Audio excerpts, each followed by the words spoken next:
Lost in the City. Once upon a time, in a bustling city, lived a young woman named Lily.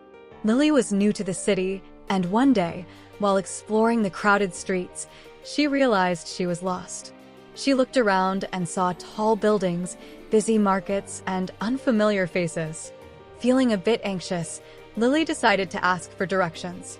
She approached a friendly-looking man and said, "Excuse me, sir.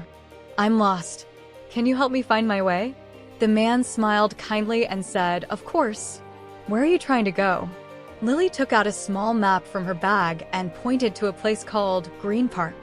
The man studied the map and then explained, "You need to go straight down the street. Take a left at the traffic light, and you'll find Green Park on your right." Grateful for the help, Lily thanked the man and followed his directions. Along the way, she discovered interesting shops, cafes, and parks. She realized that getting lost wasn't always a bad thing. It led her to new and exciting places. Finally, after a short walk, Lily reached Green Park. She sat on a bench, enjoying the peaceful surroundings.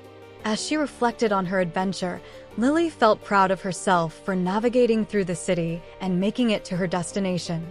From that day forward, Lily embraced the idea that sometimes getting lost can lead to the most unexpected and wonderful discoveries. Stay tuned for more adventures. Subscribe for more educational stories, language learning adventures, and fun content.